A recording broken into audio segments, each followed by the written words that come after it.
You could be forgiven for having a negative "oh god, no" anime response to the thumbnail image for this review of Blue Reflection. However, with developer Gus of Atelier Art Onlako and Manakimiya series fame behind the wheel of Blue Reflection, the visuals aren't all that surprising. Gus specializes in very Japanese fantasy RPGs, and in more recent years have really pushed the cute and beautiful girl angle. In fact, Blue Reflection is part of Gus's Beautiful Girls Festival project, which focuses on the portrayal of youth for women, and in particular their interactions with other women and personal growth through sharing experiences with others. Blue Reflection really embodies all of these key elements, with the majority of its gameplay concerning your burgeoning relationships with your classmates. In Blue Reflection, you assume the role of Hinako Shiri, a high school girl who was, until recently, an accomplished ballet dancer.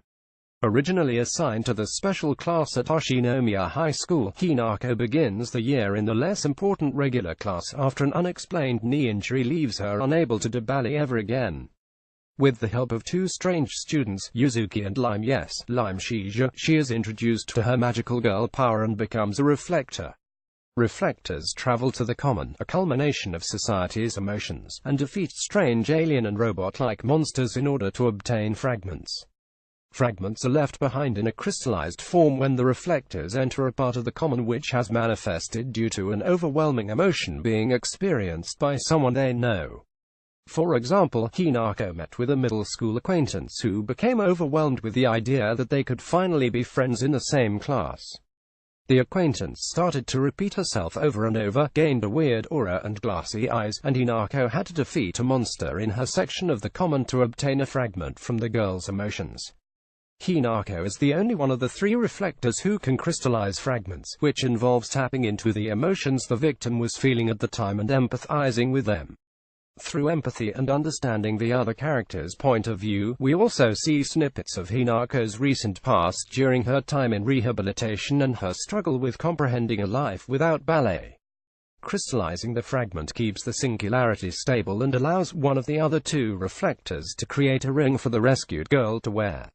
Girls with rings can be summoned in battle as support characters, and building your friendship with them over time will net equitable fragments which give special abilities and buffs. Yuzu and Lime eventually explain that the reflectors must keep the emotions in the singularity, the area around their school, at normal levels in order to protect against the game's big bad race, the Sephiroth. Hinako is fairly reluctant to participate as a reflector until she finds out that she can gain a single wish after they are defeated. With her return to ballet in mind, the reflectors set out to improve the bonds with other girls in the school and save the world from the Sephiroth. Phew. Now, while that explanation may seem very involved, the core gameplay of Blue Reflection is very simple. Blue Reflection operates on a day-night cycle. During the day you are at school. You can travel around the school by foot, which is achingly slow, or by fast travel, which I am very grateful for completing missions. Almost all missions can be categorized into one of two types: befriending classmates after they become relevant to the story, or saving insignificant NPCs in the lobby area of the common, which generally involves beating X amount of Y enemies and obtaining a fragment. During the day you can also check your phone and use your chat program with other characters at certain times to get some genuinely funny dialogue, or you can go into your monster raising game and play around with that. At night, Hinako returns home and you get a limited list of things to do, like studying, taking a bath, or just going to sleep. Sometimes these actions have effects in the early hours of the next morning at school, i.e. other reflectors may get stat bonuses if you chose to study. Once they are available through story progression, interacting with and befriending your classmates becomes vitally important. Once the initial befriending is complete, you can invite your classmate to hang out after school, and by selecting the correct answers you can increase the friendship meter. By befriending and helping more people, you raise the overall rating the group receives. All three reflectors are part of the committee responsible for the upcoming school festival. By hanging out with friends you can also receive new fragments. Equitable fragments are basically materia that lock onto specific skills and trigger when the skill is used, and even growth points, which are involved in leveling up the reflectors. Each reflector will receive a growth point at semi-regular intervals, either through story progression or friendship events. The player can spend growth points on one of four skill areas: attack, defense, support, and technique. As you'll see in the pictures below, once you have the required number of points in one or multiple skill areas, you'll unlock skills. Every time you spend a growth point, you also level up. Sometimes you can unlock more than one skill at a time, which always feels like a little bonus. Battle is turn-based, with a meter at the top of the screen similar to what you'd find in a game like Child of Light.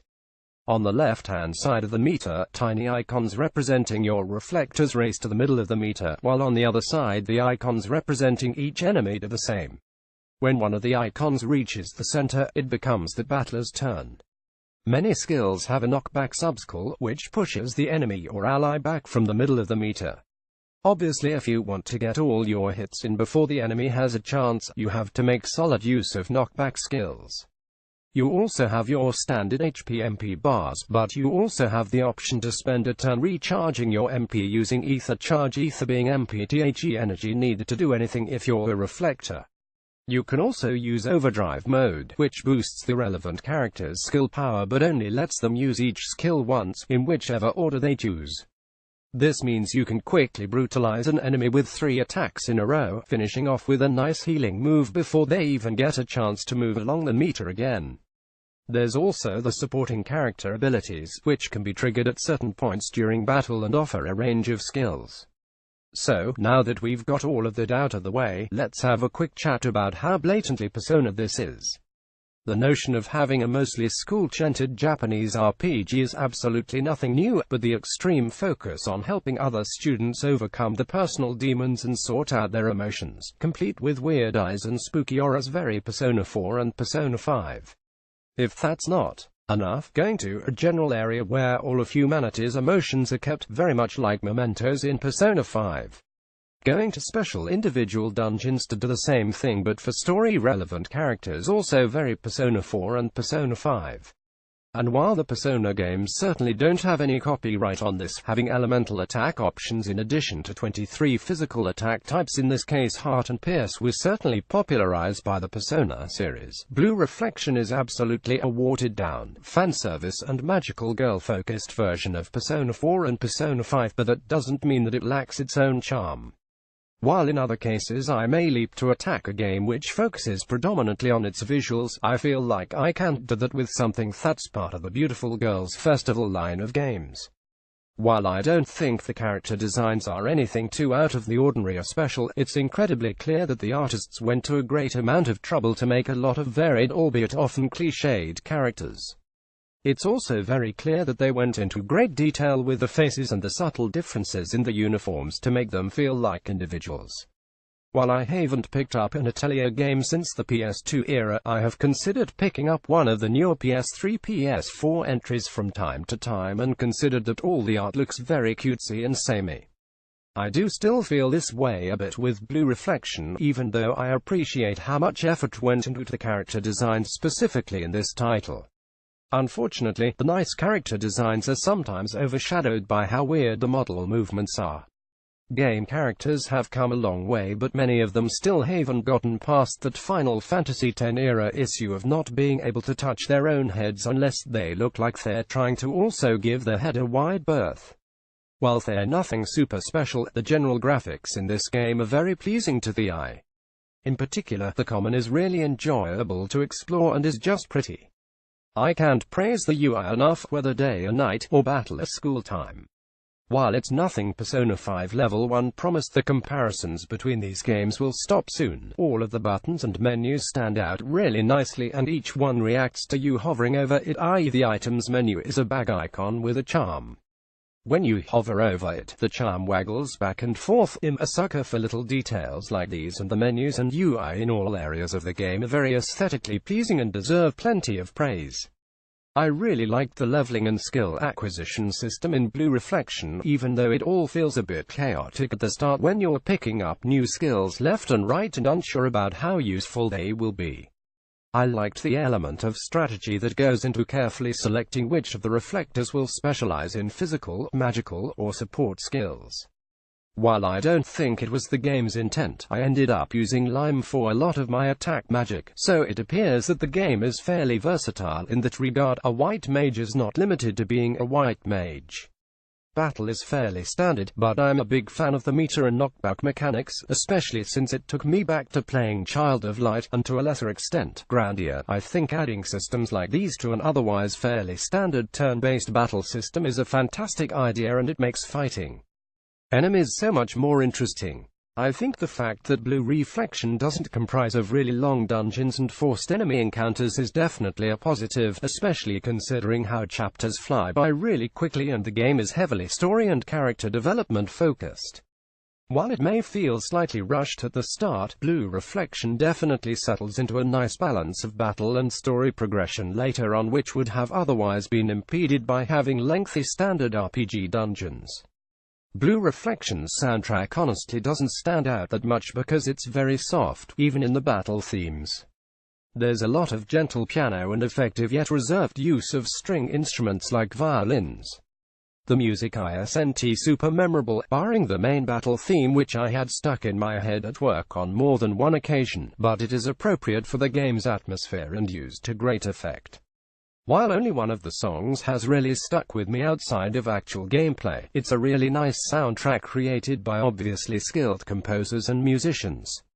Oh boy, okay, this next bit needed its own review section so it could be allocated its own awful amount of points. The localization translation in Blue Reflection is absolutely atrocious. The game audio is completely in Japanese and all of the menus and dialogue is subbed in English. Even in the first few chapters there were countless typos, missing spaces, extra words, and at one point Lime is referred to as Reimu. I'm not sure if the translation is rushed, but it's really distracting if you're relying on the English subtitles. As for the story and character interactions themselves, you have to prepare yourself at the beginning for a really poorly paced, rushed introduction to someone's emotions going rampant, the weird aura and glassy eyes thing seemingly out of nowhere. You could argue that even normal-looking people and conversations could hide an array of out-of-control emotions under the surface. It just feels a bit unnatural at first. It does get better later. While I appreciate the instinct to get to the point and to not dawdle on introducing the core parts of the gameplay, Hinako's first interactions with her middle school acquaintance are poorly handled. My next complaint may actually be more of an audio-visual complaint, but significant story points and the completion of missions while in the common sometimes seem to get no fanfare. There's not even a ping to say that you've completed a mission, although there is a visual cue, and sometimes there's awkward patches of silence where characters pause and don't react as quickly as they should. Normally I would blame this on needing to wait for weird times in between dubbed voice acting from Japanese to English, but since there's no audio translation I don't really know what the deal is there. As for the actual story, it's interesting, but I don't find the support character stories particularly interesting or even that fleshed out. I'd much rather see more of the main plot and Hinako's story, as those are the ones most shrouded in mystery. Oftentimes when I receive a game to review, even if it's interesting, I seldom go back to finish it. Obviously there are other games to review and just other games I want to play outside of review writing, and these games fall by the wayside and never get picked up again. In the case of Blue Reflection, I fully intend to see it through all the way to the end. It doesn't appear to be a particularly long game in the grand scheme, and I occasionally enjoy games where battle requirements are kept reasonably light and story and life sim stuff is highly prioritized. Blue Reflection isn't doing too much new stuff, but if you pick it up you'll get yourself a pretty cute and fun game with a nice soundtrack and battle system and an exceptionally tasty UI. This review is based on a retail copy of the game provided by the publisher.